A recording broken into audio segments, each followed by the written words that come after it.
Well, I'm very excited because I'm going sketching for the first time in about 6 weeks. I'm not quite sure where we're going. Let's see where we end up. It's a mystery tour.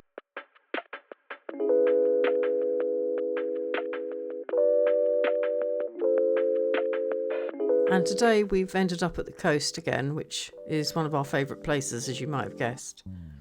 Some of these houses are absolutely beautiful, with amazing uninterrupted views of the sea.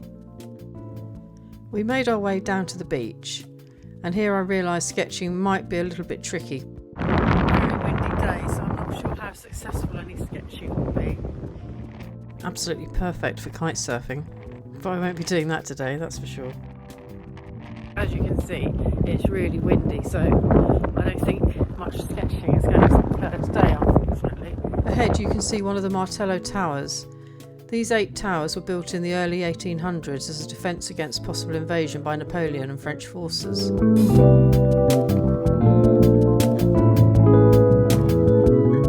Getting our priorities right, the first place we visited was a seafood shack to buy tonight's dinner.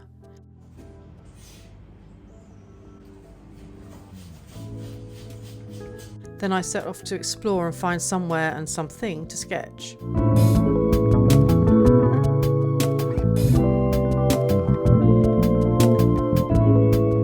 I spotted this little blue wooden-clad café, Winkles at the Ferry, and decided that would be a good subject to start with. Something fairly simple to hopefully get me back into the swing of sketching again. So I found a spot that's slightly out of the wind. I'm going to attempt to draw something. Not sure how successful it will be, but let's have a go. It's a bit more sheltered here, but still fairly windy, and I'm glad I brought some clips with me. Because I'm a little bit out of practice, today I started with some rough pencil lines using a watercolour pencil, just blocking in the big shapes. I have been going straight in with pen a lot recently, but having not sketched for 5, 6, 7 weeks, I decided to play it safe. I didn't spend long on this stage before I moved on to a fountain pen. I'm using my favourite, a TWSBI Eco, filled with platinum carbon ink. And this time I tried to remember my own advice and use little tricks like clock faces to get the angles more accurate. Just looking at the lines and how they measure up against each other and forget what it is I'm actually drawing. In other words, don't consciously think about the fact that it's a roof or a window or a door frame. Just look at it all as lines in relation to each other. I think overall it does seem to be working because I think my proportions and angles have improved a little bit. There are 2 completely bonkers people sitting outside the cafe there, so I'm going to include them while they freeze. To be fair, they probably think I'm completely bonkers too.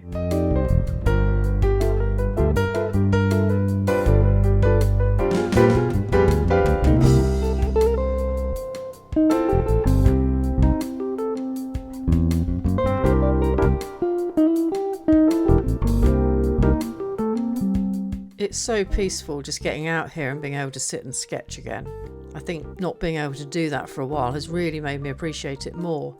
I think sometimes in the past, I don't know if you suffer from this too, but I quite often spend so long sort of umming and ahhing about where to go or what to sketch that I end up thinking, oh, it's going to be dark in a couple of hours, there's no point going now, and end up not going at all.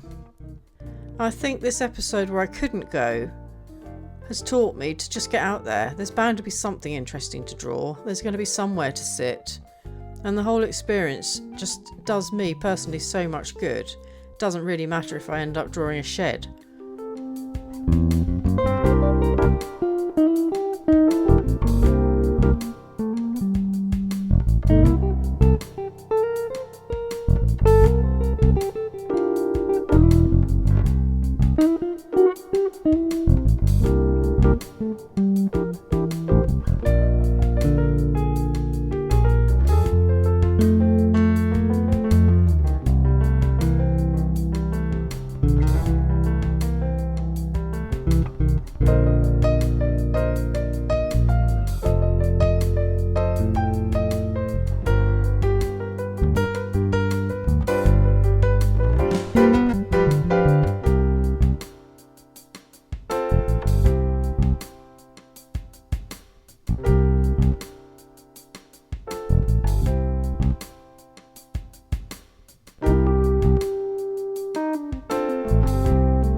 that sandwich board, which I obviously should have drawn first before the panel behind it.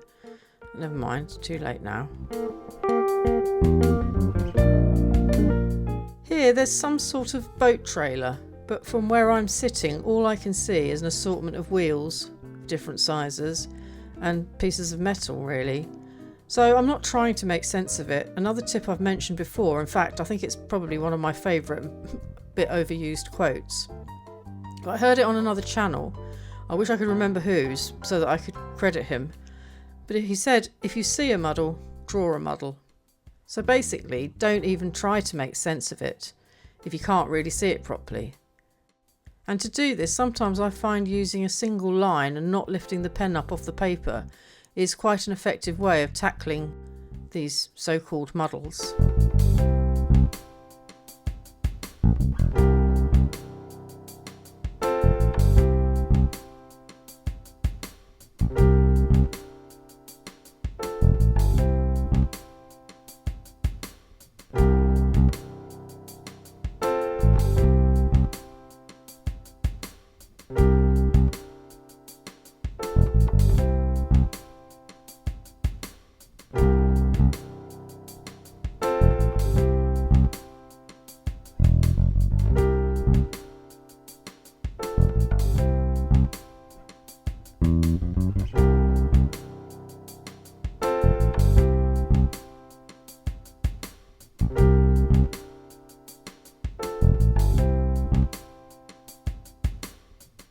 I'm just literally hinting at these boats in the background here very, very faintly.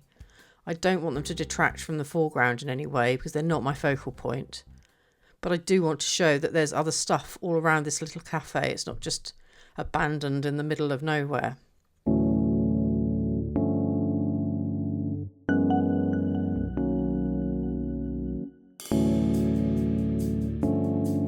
And likewise with these masts from the boatyard behind. I'm really just drawing them very, very lightly just to hint that they're there. And there's another boat that we can just about see behind the cafe. So again, I'll hint at that very, very faintly.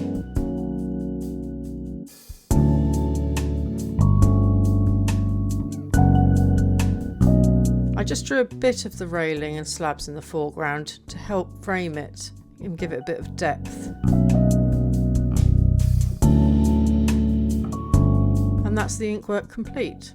Now because it's so cold, I don't normally use a brush pen, as in a water brush, but I'm going to use one today just for speed. Plus the car park's running out.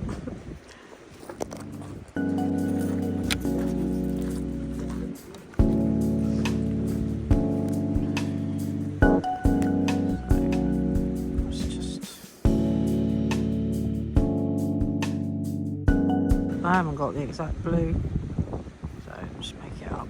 I'm just keeping it really loose as always. For the watercolour wash, I'm using a Winsor & Newton pocket field box with professional grade watercolours in.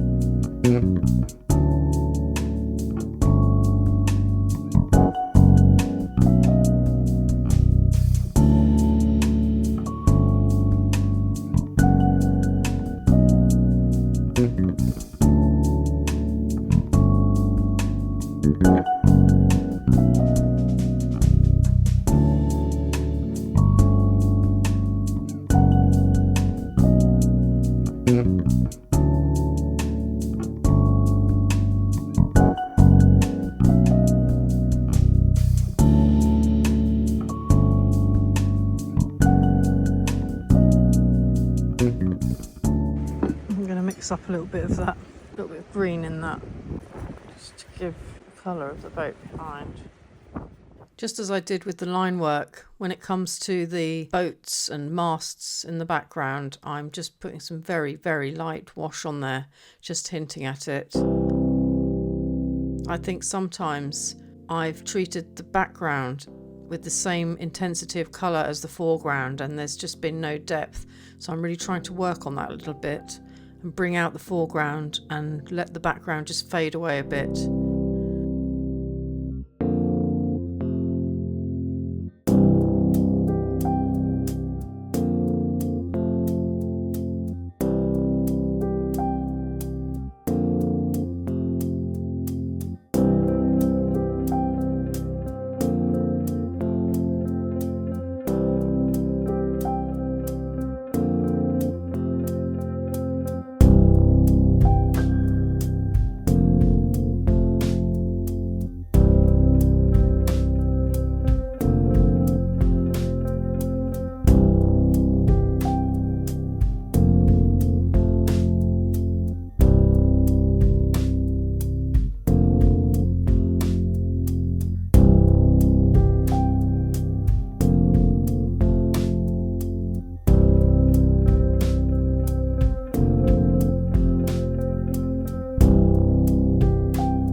hope you've enjoyed today's little journey to Winkles.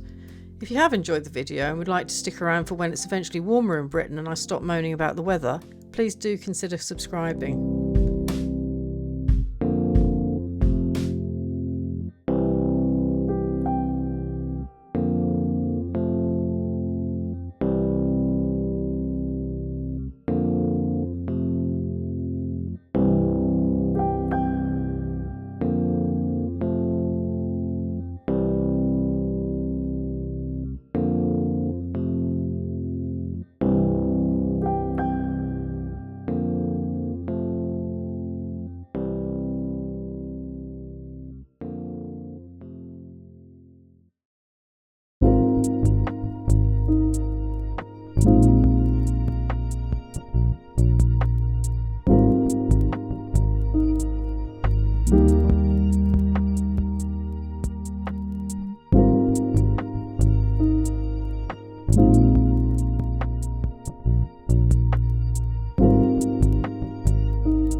So I'm actually going to leave it there on location today because the paper's starting to get a little bit damp, I'm getting a little bit cold, and my companion's getting even colder. When I got home and it was dry, I added some shade to the side of the building with watercolour and some deeper shadows with a brush pen, plus a few highlights with a gel pen.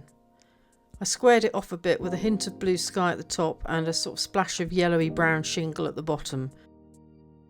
Thanks very much for watching and happy sketching.